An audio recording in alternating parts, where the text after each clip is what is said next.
Hello, everyone. Welcome back to another episode of the HEMA Pandemic Livestream series. We are today going to be continuing on in our look at half sorting. However, today the guard we're going to do is called Posta Sagittaria, or Guard of the Archer, from Fiore's manuscript, Fiore de Battaglia. When we are doing this guard, we are going to be pulling our hand and our sword back. And you'll see how far removed it is from in front. The first thing that I want to do is I want to work on getting into that position. So when we start holding our sword, and we're holding it here like this, the first thing we're going to do is take our pommel hand off, grasp our blade about thumb up, take your thumb of your sword hand, your top hand, rest it over your quillin. So it's going around your quillin onto your blade. From then, you're just going to rotate around so that your sword is back here. And you'll see the way it just kind of sits in the fingers. And I can either have my thumb around it or I can take my thumb off of it. And that allows me to keep my fingers here. So to do that again, I start with my sword in two hands. I reach out, I grasp my blade with my weak hand, thumb up, thumb over, and then it goes back and it stays high. It doesn't stay down low, but it stays up here. Now, this is a exceptionally short blade for this. This is only 90 centimeters total. So the blades, the way I understand it in the manuscript, should be closer to an extra 10 centimeters. The blade itself should be an extra 10 centimeters longer than this one. And if I'm holding it here, that's going to make a lot more sense with the point out. One thing about holding and using Posta Sagittaria is that this is a guard you do in armor, because I'm going to be relying on my vambrace as part of my protection.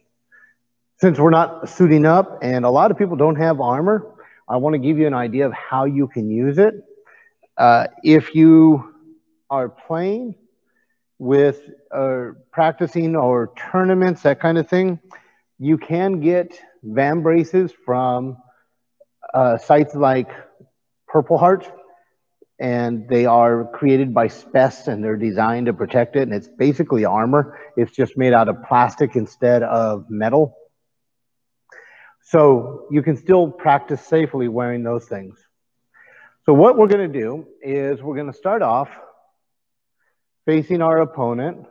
Both of us are in a long guard. And at this point, I don't want to be here anymore.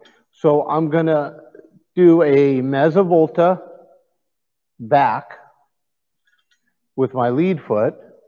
So it's just behind my left foot. So my right foot moves over and back just behind my right foot.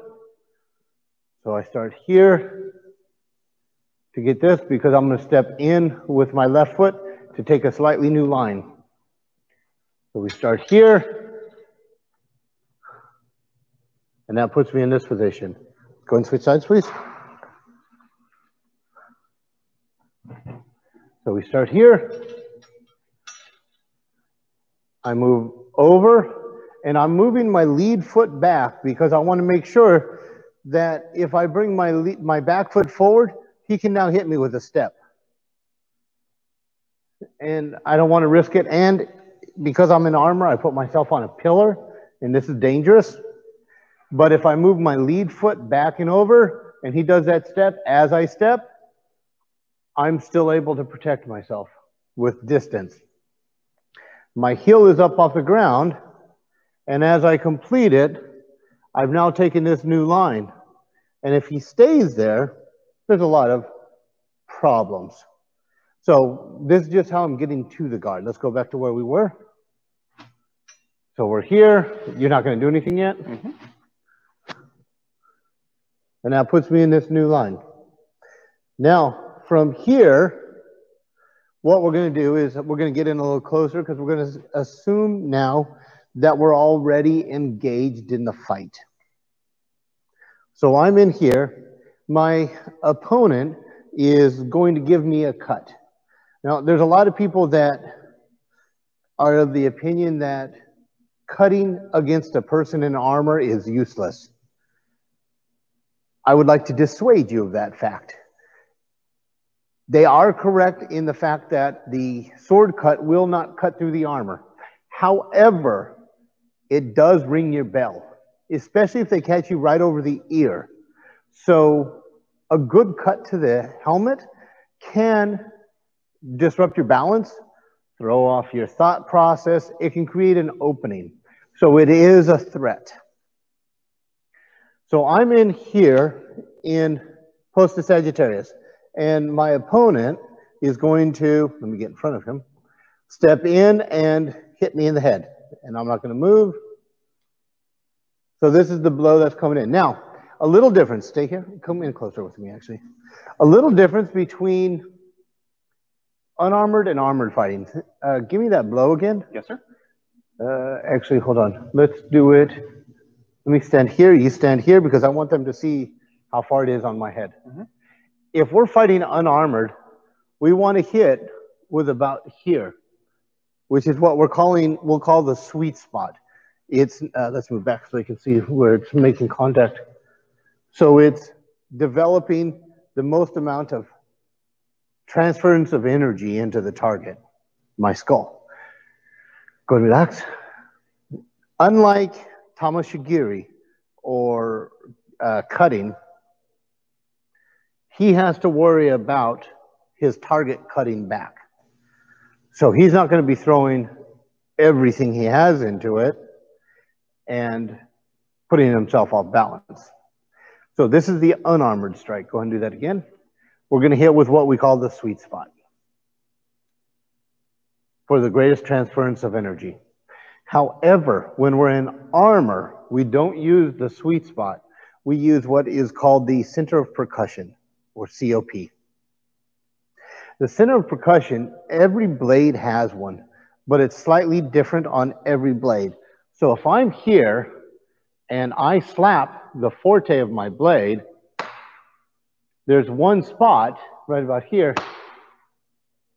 that doesn't vibrate. Let me do it again. Yeah, it's right there. That's my center of percussion. And so that is just a bit more than a pommel below my point. Can I borrow your sword? However, on this sword, it's right there. And this one shows really good because you can see that one spot that's not vibrating. And the reason that's important for us is if my opponent hits me, or let's go the other way. If I hit my opponent using the center of percussion, all the energy is transferred into the target and none is lost through vibrations in the blade. When my opponent hits me with the sweet spot, there are vibrations lost from the target through vibrations. But when you hit with the COP, we don't run the same loss of energy transference. And I have a couple examples I want to tell you about with that, that I've had happen to me. I was fighting a gentleman in New Zealand, and we were playing around fighting, fencing. He threw a fendente, a cut at me, and I stepped forward into the side, and I've had this happen multiple times. I think 4 times now this has happened to me. I stepped forward into the side, and I countercut his sword. So I hit the flat of his blade. But because I changed the measure, I hit it with my center of percussion.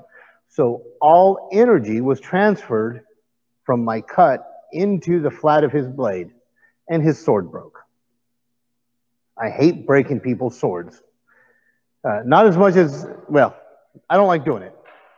So the reason that happened is all the energy transferred. Many of us have had swords break when we're fencing with them. But generally, when a sword breaks, John and I are fencing, and he hits my sword, and it breaks, my point goes flying off into the distance. And I've had that happen to me as well. When I used my center of percussion, if you'll give me that blow, I'm able to cut right down, all the energy transfers into his blade, his point broke off and landed on the ground at my foot. It didn't go away, it went straight down. And that's because all the energy was transferred directly into the target. When you're hitting somebody in armor with your sword, you want to do the same thing. You are not hitting them with the sweet spot. You're hitting them with the center of percussion. It's important to remember that. That means your distance is going to change. I have one more example I want to tell you about for that. And that was when I was on set with Adam Savage for Savage Builds, his episode called Excalibur. I was using a sword that he built, and I hit a 2-liter bottle, and I hit it with the sweet spot. I cut through it, but it was an ugly cut. It came in and then it kind of wobbled. And that's because the vibrations of the blade as it went through the target. So I got to do another cut. This one I hit with the center of percussion, so I got just a little bit closer. It was a straight line all the way through. When you are hitting a target that you're trying to transfer the utmost energy into, hit with the center of percussion, not with the sweet spot or the point of the sword. Now let's go back to this action. So, John, I'm in Posta Sagittaria. John's going to step forward and cut me in the head. And now he's closer, so he's hitting me with his center of percussion. Great. Do it again. To capture this, I'm going to dip my point, but if you remember the last class, I dip my point not by dropping my point, but by lifting up the other end. So I'm here, and I do this. So he throws that cut, and that puts me behind my sword. Let's go a little bit closer to the screen. You'll notice I'm not gripping my sword anymore with my left hand. That's not what I'm trying to do. I am just letting it rest in there so that when he pushes it, it doesn't go anywhere, and I've got complete control of it. I'm not trying to do this, and especially not trying to do that if I'm in armor. So let's go ahead and do that again. Okay, check and measure. Check and measure. Ready? Ready. Look how I'm able to close line, and that puts my arm onto his hands as well. Let's switch sides. Check, measure. Checking measure. Good. Ready? Ready. So I've got this coverage. Another thing that's happening here, and I want you guys to see this. Let's do it again. One more time, just right here. Check measure. And then I want to move closer to the screen. Yes, sir. Okay, let's move closer. You'll notice I'm not capturing it hard edge on edge. I'm capturing it, I'm finding it and sliding along it and using my arm. Just like any wrestling technique, we have 2 points of contact. Now, those 2 points of contact for me on my sword are high and low, pommel and point. On him, it's sword and wrist. Go ahead and hit me in the shoulder. Check the measure on my shoulder. Checking measure. Okay. A little bit faster. Okay. And that puts me in here. So I've got that coverage. And this is important for the next action. I'm going to lift up my point as I bring my hand down. Look how that puts my sword right behind his wrist. Then from there, I want my pommel up. How do I get my pommel up? Push your point down. And see how I've got his sword blade locked on my leg? That's all I need to do. You good? Good. Let's go and do that again. All right. Shoulder? Shoulder, please. All right. Check. Actually, this time on my head. On your head? Yeah, Yes, nice and slow. Okay, go ahead.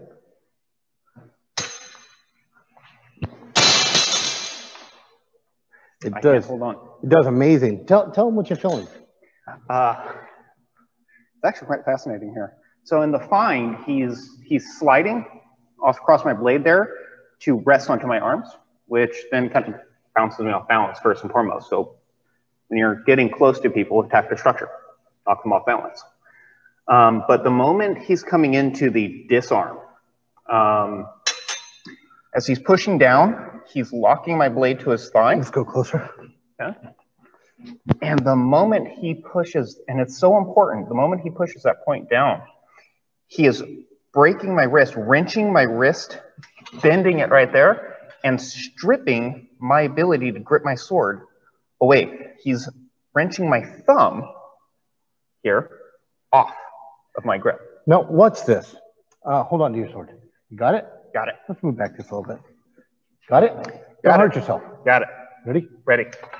I don't have to work that hard. You okay? Good. But here's what I want you to see. Go and do it again. Put it here. If, on the other hand, I lift up, got it? Got it. Yeah. There's no way I'm going to do it. Is your wrist okay? Good. Ready? Ready. Here's a really fun thing to see. Ready? Yeah. Not a chance. Go and do that again. Ready? Ready. I don't need to do anything. It is so important. Let me grab that for you. Thank you. Thank you very much. It is so important that you do not muscle your sword. When you muscle your sword, you are only breaking your structure. What is the art? What is the secret of martial arts? Hurt the other guy, not yourself. Hurt the other guy, not yourself. If you're hurting yourself, you're doing it wrong. And that means not just physically, that also means structurally. That's right, Ezekiel. Strength does not beat technique. Never will. And if this is a danger that strong people fall into, and it's something that you need to train yourself out of. You rely on your greatest talent, whatever that happens to be. If you're good with numbers, everything looks like a math problem. If you're strong, you want to rely on your strength, which is fine until you're tired or injured. So you want to make sure that you have the technique to support it. Let's go ahead and switch sides. Is your wrist okay? Wrist is just fine. All right, let's go ahead. We're not going to go that hard. I don't want to do that. So let's go back here. Okay. I'm going to move, and as I move, you're going to close in distance, so you can move this way. Let's switch sides, actually.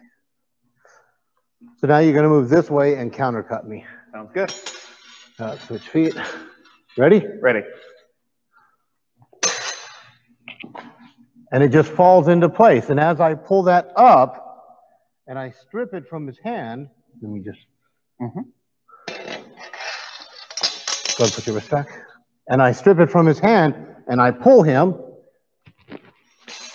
I've got other options that I can pull in and really do a throw as well.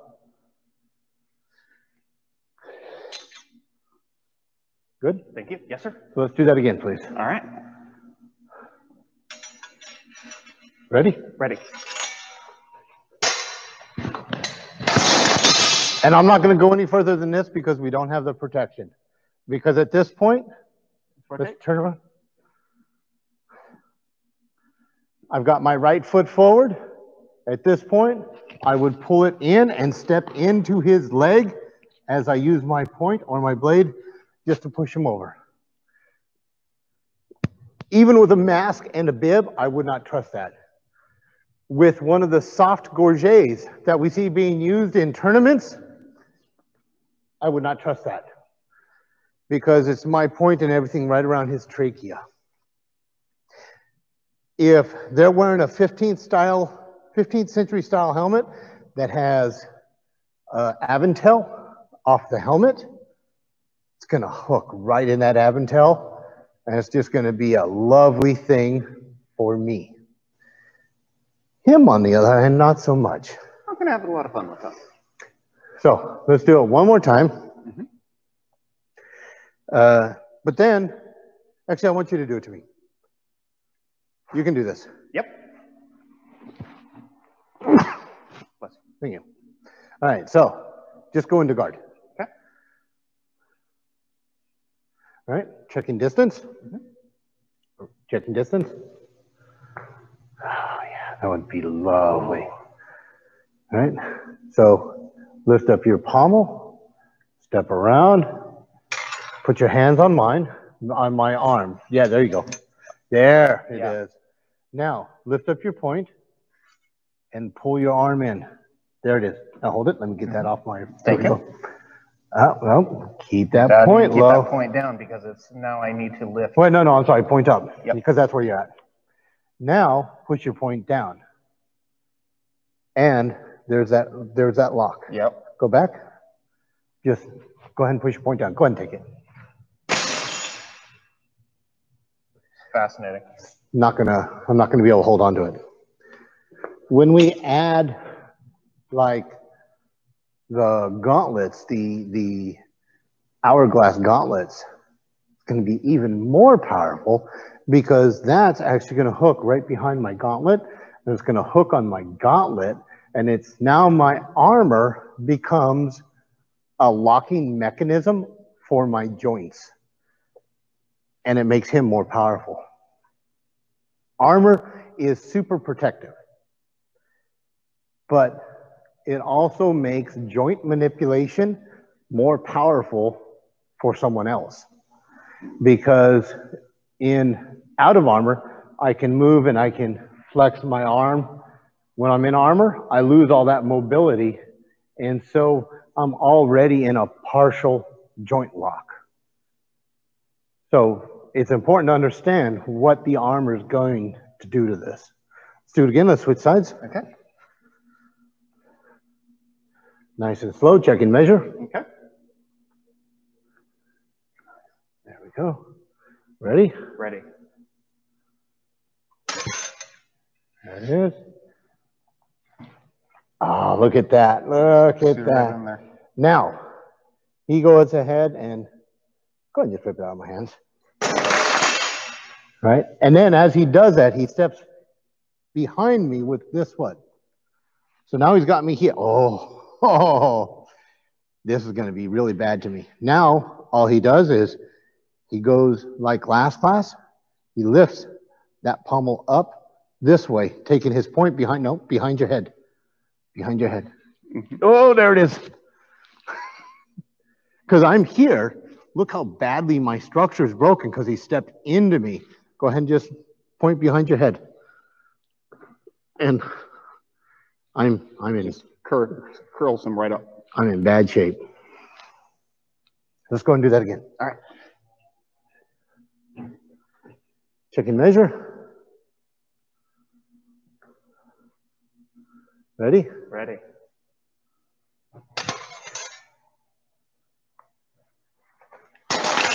There it is, and then point goes behind his head. Now, look at his, what's that, left leg. Rotate. No, the other way. This way. See that contact his left leg has with mine. So here he's already busting my structure by stepping into me. Don't move. This armor has the fan on the joints. I have one too. He's actually just stepped in right behind my fan, and he's not actually touching my leg if I was in armor. He's hitting my fan, and that's forcing my leg to bend. And that fan is there, go ahead and relax. That fan is there to protect from cuts to the back of the knee. but it also becomes something that you can use to disrupt their structure. Does that make sense? That does. Cool. I'd like to do it one more time to you, please. Yes, sir. Just because it's always fun to do. I'm going to start in, let's both start in long guard. Ready? Ready.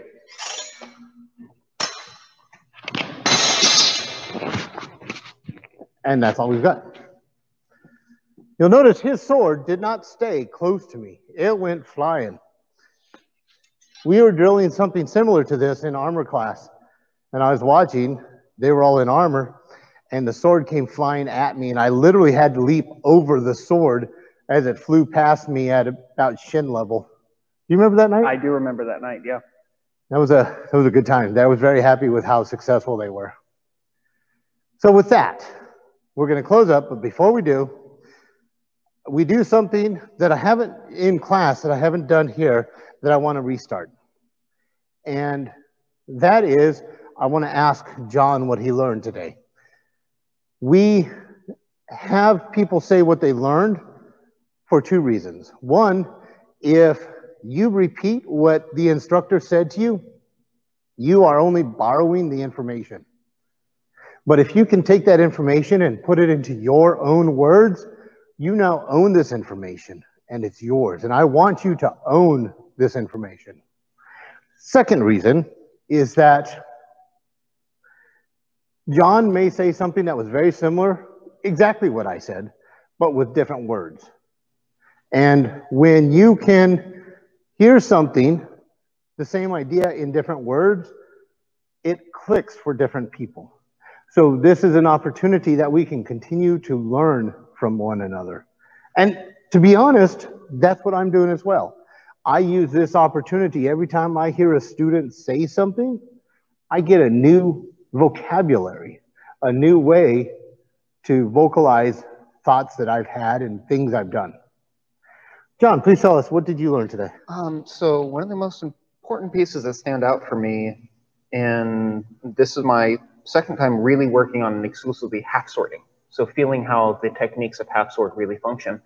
It reminded me that one of the most important pieces, you cannot grip your sword. You cannot choke your tool. You have to hold it and allow it to just rest there. And the best way to allow it to rest is to rest in the structure of your bones. So when and it was really came clear resting in Sagittarius here. I'm not even closing my hand on my sword back here. I'm just resting it right there. So its entire pressure, everything about it, sits right inside there, and I don't have to close it. And I'm cupping this area here, not gripping. But when I rotate by pushing, I have to open both of them. If I grip either of them, I'm actually pushing myself off balance. And I'm also putting my tool at risk. Because if I grip it, my edge leads. And we smash. If I do that, we do what we call the high angle edge control there, which allows me to slide into the place. And that's important. It is high angle edge. It is not flat. Mm-hmm. If you're hitting with the flat, it's going to do what it's designed to do. It's going to bend. Right. Unfortunately, you're behind it. And that bend is a spring ready to spring out of your hands. And you can lose complete control of your tool. So it was just a super clear reminder that you don't just let it rest in the hands. And it allows the next action to come into play. Good. Like a punch. The only time I tense up is on contact. Because we're holding the sword in this manner, if you'll give me that, let's switch sides. Mm-hmm. But I want to be here up close because I want them to see my hands. Go ahead. I don't even need to hold it now. Go ahead and push hard. He's holding it for me. All I'm doing is giving it a place to be. Then, because I lift up my point, keep going, keep pushing. His energy transfers right into my action. I don't need to work. A general rule that I like to use here is if you're working hard, you're doing it wrong. Yep. If it feels too easy to be right, it's probably right. Let's switch sides. So with that, I want to apologize for being a half hour late today. I got my days mixed up. Happens during this time of the event. But thank you for joining us. It's a pleasure to have you with us. I hope you enjoyed this. Stay safe, stay sane, and we'll see you on the other side of it. Until then, all the best to you. Boom. Take care, everyone. If you liked what you saw today, please hit the subscribe button below. We have a lot of instructional videos in Western martial arts. We also have other interviews that are on this channel. And until we're able to get back together, stay safe, stay sane, and we'll see you on the other side of this.